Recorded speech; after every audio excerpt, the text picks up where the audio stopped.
আসসালামু আলাইকুম রহমতুল্লাহ। প্রিয় ভিউয়ার্স, সালামের উত্তর দেওয়া ওয়াজিব, তাই সকলেই কমেন্ট বক্সে সালামের উত্তর দিয়ে যাবেন। সম্মানিত ভিউয়ার্স, আজকের ভিডিওটি 3টি পার্টে আলোচনা করব। প্রথম পার্টে আলোচনা করব নামাজের গুরুত্ব সম্পর্কে এবং নামাজ না পড়ার শাস্তি সম্পর্কে। যে হাদিসগুলি শুনলে অবশ্যই আপনি নামাজ পড়তে বাধ্য হবেন, আপনার আর কখনো নামাজ পরিত্যাগ করতে মন চাইবে না। এবং দ্বিতীয় পার্টে আলোচনা করব নামাজ অশুদ্ধ হওয়ার কারণসমূহ নিয়ে, অর্থাৎ আপনি যে কাজগুলি করিলে অবশ্যই আপনি নামাজ পড়েও আপনার সেই নামাজ আল্লাহর দরবারে কবুল হবে না, নাউজুবিল্লাহি মিন জালিক। এবং তৃতীয় পার্টে আলোচনা করব যে সমস্ত সূরা দিয়ে নামাজ পড়া যাবে না, যে সমস্ত সূরা দিয়ে নামাজ পড়তে রাসূল সাল্লাল্লাহু আলাইহি ওয়াসাল্লাম নিষেধ করেছেন। সম্মানিত ভিউয়ার্স, আজকের ভিডিওটি ভালো লাগলে ভিডিওতে লাইক করে আমি লিখে কমেন্ট করবেন, তারপর ভিডিওটি শেয়ার করে দিবেন যাতে অন্যরাও শুনে উপকৃত হতে পারে। আর চ্যানেলটি সাবস্ক্রাইব করে আমাদের পাশে থাকবেন। তো চলো বন্ধুরা, কথা না বাড়িয়ে ভিডিও শুরু করি। সম্মানিত ভিউয়ার্স, ইমানের পর সবচেয়ে গুরুত্বপূর্ণ আমল হচ্ছে নামাজ। রাসূল সাল্লাল্লাহু আলাইহি ওয়াসাল্লাম আল্লাহর পক্ষ থেকে বারবার নামাজের তাগিদ পেয়েছেন। কোরআনে পাকে আল্লাহ তাআলা বিভিন্ন জায়গায় সরাসরি ৮২ বার সালাত শব্দ উল্লেখ করে নামাজের গুরুত্ব তুলে ধরেছেন। এছাড়াও রাসূল সাল্লাল্লাহু আলাইহি ওয়াসাল্লাম ইন্তেকালের সময়ও নামাজের গুরুত্ব ও তাগিদ দিয়েছেন। তাই প্রিয় নবী সাল্লাল্লাহু আলাইহি ওয়াসাল্লাম নামাজকে ইমানের পর সর্বোচ্চ স্থান দিয়েছেন।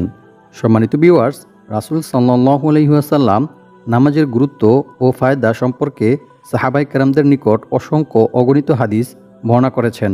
তার মধ্য থেকে একটি হাদিস হলো হযরত আব্দুল্লাহ ইবনে মাসউদ রাদিয়াল্লাহু তাআলা আনহু থেকে বর্ণিত। তিনি বলেন, আমি রাসূল সাল্লাল্লাহু আলাইহি ওয়াসাল্লামকে জিজ্ঞেস করলাম, এ আল্লাহর রাসূল সাল্লাল্লাহু আলাইহি ওয়াসাল্লাম, আল্লাহর কাছে সবচেয়ে প্রিয় আমল কোনটি?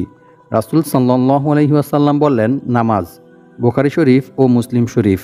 অন্য এক হাদিসে বলা হয়েছে, আবু হুরায়রা রাদিয়াল্লাহু তাআলা আনহু থেকে বর্ণিত, তিনি বলেন, এক ব্যক্তি রাসূল সাল্লাল্লাহু আলাইহি ওয়াসাল্লামের কাছে এসে অভিযোগ করল এমন একজন ব্যক্তি সম্পর্কে, যে ব্যক্তি রাতে সালাত আদায় করে আর দিনের বেলায় চুরি করে।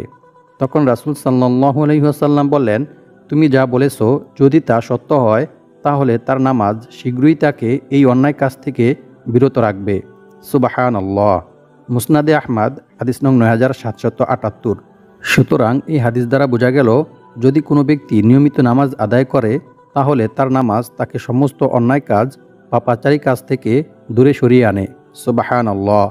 অন্য এক হাদিসে বলা হয়েছে, রাসূল সাল্লাল্লাহু আলাইহি ওয়াসাল্লাম বলেন, কিয়ামতের দিন সর্বপ্রথম বান্দার নামাজের হিসাব নেওয়া হবে। যদি কারো নামাজ ঠিক থাকে তাহলে বাকি আমলও ঠিক হবে, আর যদি নামাজ খারাপ হয় তবে বাকি আমলও খারাপ হয়ে যাবে। নাউজুবিল্লাহি মিন জালিক। তিরমিজি শরীফ, হাদিস নং ৪১৩। অন্য এক হাদিসে বলা হয়েছে, রাসূল সাল্লাল্লাহু আলাইহি ওয়াসাল্লাম বলেন, কিয়ামতের দিন বান্দার আমলসমূহের মধ্যে সর্বপ্রথম নামাজের হিসাব নেওয়া হবে। সুনানে আবু দাউদ, হাদিস নং ৮৬৬। আল্লাহর রাসূল সাল্লাল্লাহু আলাইহি ওয়াসাল্লাম আরও বলেন, কোনো ব্যক্তি এবং কুফুর ও শিরকের মধ্যে পার্থক্য হচ্ছে শুধু নামাজ না পড়া, অর্থাৎ যে ব্যক্তি নামাজ ছেড়ে দিল সে কাফের হয়ে গেল, অর্থাৎ কাফেরের মতো কাজ করল। নাউজুবিল্লাহি মিন জালিক। মুসলিম শরীফ, হাদিস নং ৮২। অন্য এক হাদিসে আল্লাহর রাসূল সাল্লাল্লাহু আলাইহি ওয়াসাল্লাম বলেন, আমাদের ও কাফেরদের মধ্যে পার্থক্য হচ্ছে শুধু নামাজ, যে নামাজ ত্যাগ করল সে যেন কাফের হয়ে গেল। নাউজুবিল্লাহি মিন জালিক। তিরমিজি শরীফ, হাদিস নং ২৬২১।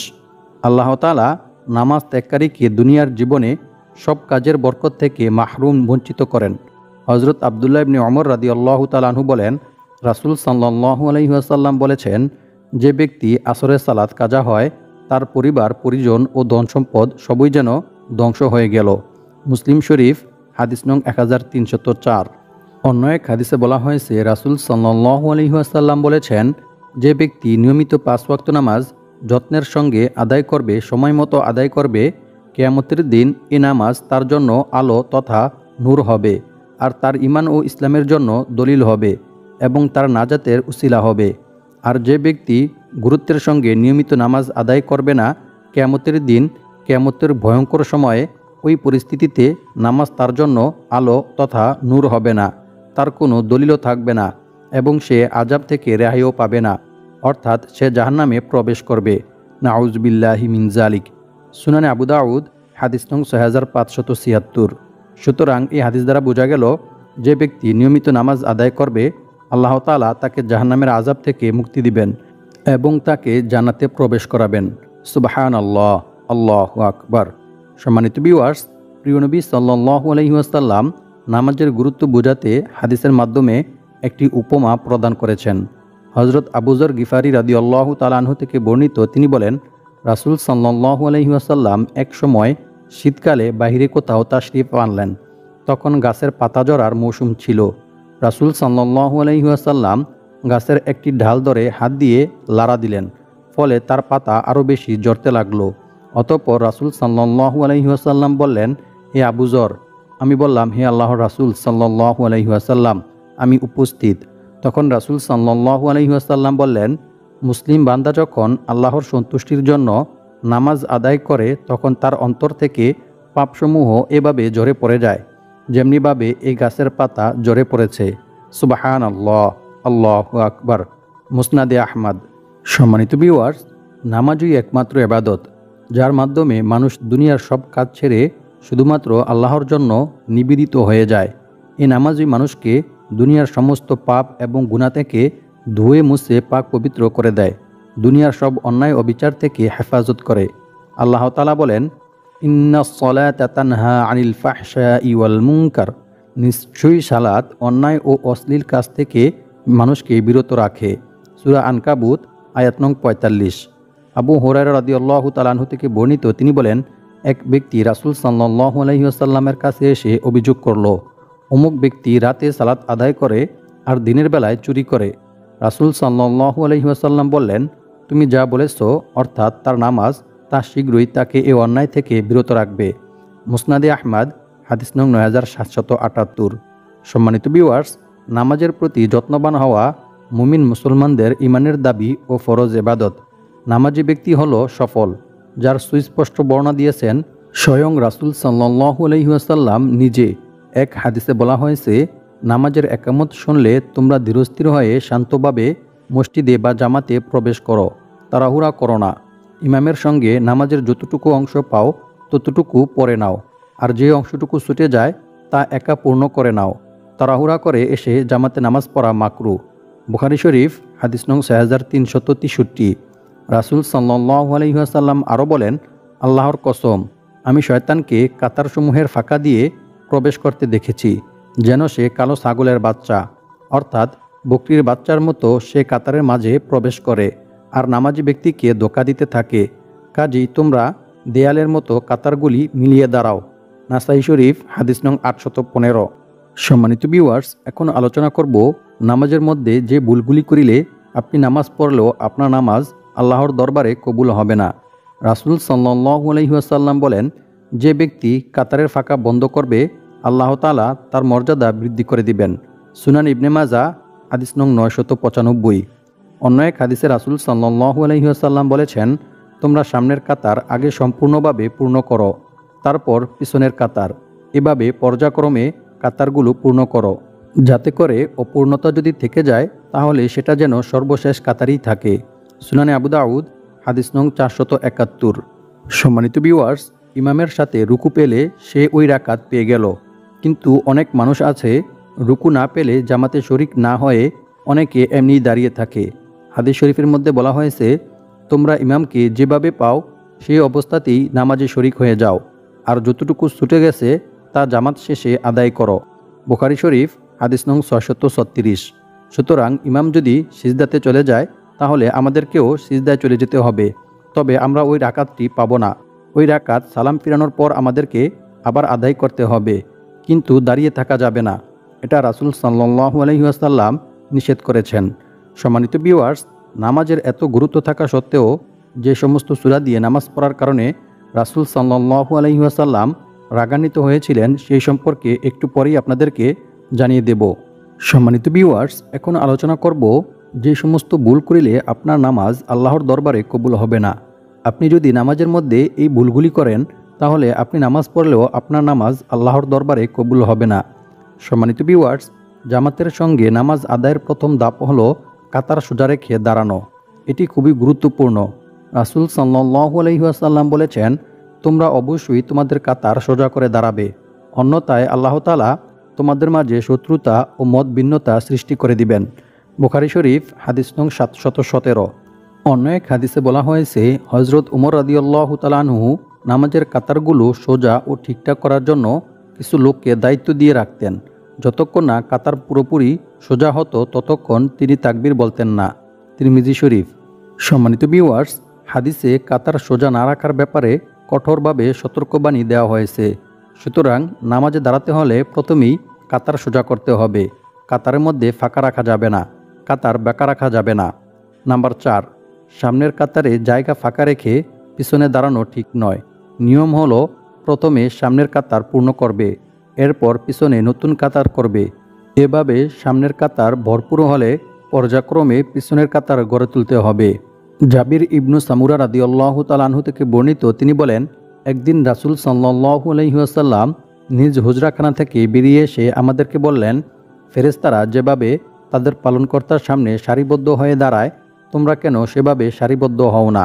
আমরা বললাম, হে আল্লাহর রাসূল সাল্লাল্লাহু আলাইহি ওয়াসাল্লাম, ফেরেশতারা কিভাবে তাদের পালনকর্তার সামনে সারিবদ্ধ হন? রাসূল সাল্লাল্লাহু আলাইহি ওয়াসাল্লাম বললেন, তারা প্রথমে সামনের কাতারগুলো পূর্ণ করেন এবং সীসা ডালা প্রাচীরের মতো ফাঁক ফোকর বন্ধ করে কাতারে দাঁড়ান। মুসলিম শরীফ হাদিস নং 430।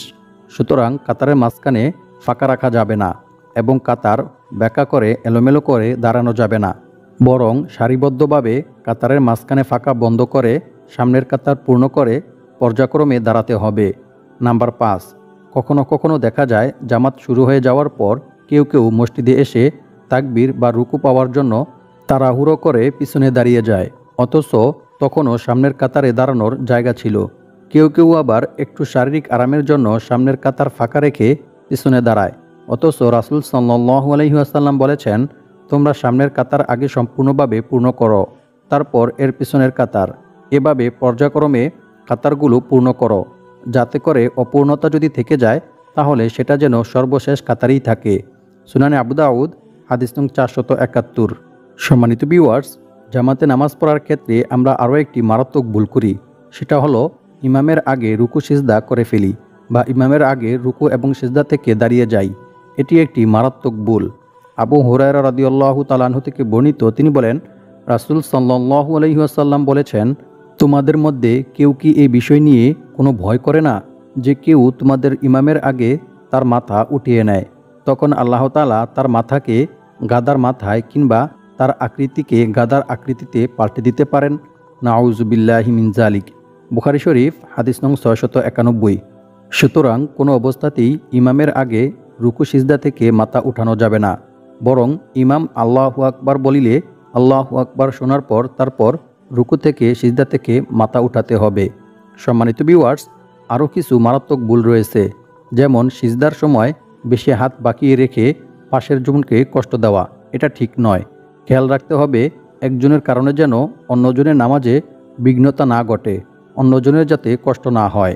সম্মানিত ভিউয়ার্স, এখন আলোচনা করব যে সমস্ত সূরা দিয়ে নামাজ আদায় করা যাবে না। এই সূরাগুলি দিয়ে নামাজ আদায় করার কারণে রাসূল সাল্লাল্লাহু আলাইহি ওয়াসাল্লাম অনেক রাগান্বিত হয়েছিলেন। জাবির ইবনে আব্দুল্লাহ রাদিয়াল্লাহু তাআলা আনহু থেকে বর্ণিত, তিনি বলেন, মুআজ ইবনু জাবাল রাদিয়াল্লাহু তাআলা আনহু রাসূল সাল্লাল্লাহু আলাইহি ওয়াসাল্লামের সঙ্গে নামাজ আদায় করার পর ফিরে গিয়ে আপন গোত্রের ইমামতি করতেন।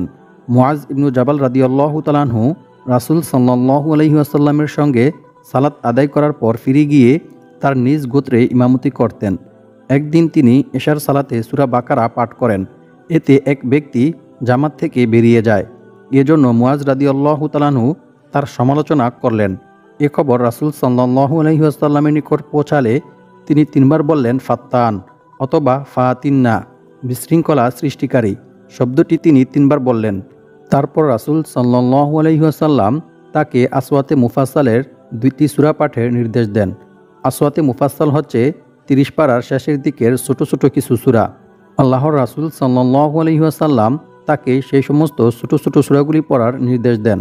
বুখারী শরীফ হাদিস নং 7000 এবং 7007। অন্য এক হাদিসে বলা হয়েছে, ইবনে মাসউদ রাদিয়াল্লাহু তাআলা আনহু থেকে বর্ণিত, তিনি বলেন, এক সাহাবী এসে বললেন, হে আল্লাহর রাসূল সাল্লাল্লাহু আলাইহি ওয়াসাল্লাম, আল্লাহর শপথ, আমি উমুকের কারণে ফজরের সালাতে অনুপস্থিত থাকি, কারণ তিনি জামাতে নামাজ পড়ানোর সময় কিরাত খুব দীর্ঘ করেন। ইবনে মাসুদ রাদিয়াল্লাহু তাআলা আনহু বললেন, আমি আল্লাহর রাসূল সাল্লাল্লাহু আলাইহি ওয়াসাল্লামকে নসিহত করতে গিয়ে সেই দিনের ন্যায় এত অধিক রাগান্বিত হতে আর কোনো দিন দেখিনি। তারপর রাসূল সাল্লাল্লাহু আলাইহি ওয়াসাল্লাম বললেন, তোমাদের মাঝে বিশৃঙ্খলা সৃষ্টিকারী রয়েছে। তোমাদের মধ্যে যে কেউ অন্য লোক দিয়ে সালাত আদায় করে, অর্থাৎ অন্য লোকদের ইমামতি করে, সে যেন সালাত সংক্ষেপ করে, কেননা তাদের মধ্যে দুর্বল, বৃদ্ধ ও হাজতওয়ালা লোক রয়েছে। বুখারী শরীফ হাদিস নং 702। অন্য এক হাদিসে বলা হয়েছে, আবু হুরায়রা রাদিয়াল্লাহু তাআলা আনহু থেকে বর্ণিত, তিনি বলেন, আল্লাহর রাসূল সাল্লাল্লাহু আলাইহি ওয়াসাল্লাম বলেছেন, তোমাদের কেউ যখন লোকদের নিয়ে সালাত আদায় করে তখন সে যেন সালাত সংক্ষেপ করে, কেননা তাদের মাঝে দুর্বল, অসুস্থ ও বৃদ্ধ লোক রয়েছে। আর কেউ যদি একা একই সালাত আদায় করে তখন সে তার ইচ্ছামতো কিরাত দীর্ঘ করতে পারে। বুখারী শরীফ হাদিস নং 703। অন্য এক হাদিসে বলা হয়েছে, ইবনে মাসউদ রাদিয়াল্লাহু তাআলা আনহু থেকে বর্ণিত, তিনি বলেন, এক সাহাবী এসে বললেন, হে আল্লাহর রাসূল সাল্লাল্লাহু আলাইহি ওয়াসাল্লাম, অমুক ব্যক্তির জন্য আমি ফজরের সালাতে অনুপস্থিত থাকি, কেননা তিনি আমাদের সালাত খুব দীর্ঘায়িত করেন। এ কথা শুনে আল্লাহর রাসূল সাল্লাল্লাহু আলাইহি ওয়াসাল্লাম রাগান্বিত হলেন। আবু মাসউদ রাদিয়াল্লাহু তাআলা আনহু বলেন, নসিহত করতে গিয়ে সেদিনের মতো রাসূল সাল্লাল্লাহু আলাইহি ওয়াসাল্লামকে এত রাগান্বিত হতে আমি আর কখনো দেখিনি। তারপর রাসূল সাল্লাল্লাহু আলাইহি ওয়াসাল্লাম বললেন, হে লোক সকল, তোমাদের মধ্যে বিশৃঙ্খলা সৃষ্টিকারী রয়েছে। তোমাদের মধ্যে যে কেউ লোকদের ইমামতি করে সে যেন সালাত সংক্ষেপ করে, কেননা তার পেছনে দুর্বল, বৃদ্ধ ও হাজতওয়ালা লোক রয়েছে। বুখারী শরীফ হাদিস নং 704। আল্লাহ পাক রব্বুল আলামিন আমাদের সবাইকে 5 ওয়াক্ত নামাজ যথাসময়ে সঠিকভাবে আদায় করে মৃত্যুর পর সরাসরি জান্নাতে যাওয়ার তৌফিক দান করুক। আমিন।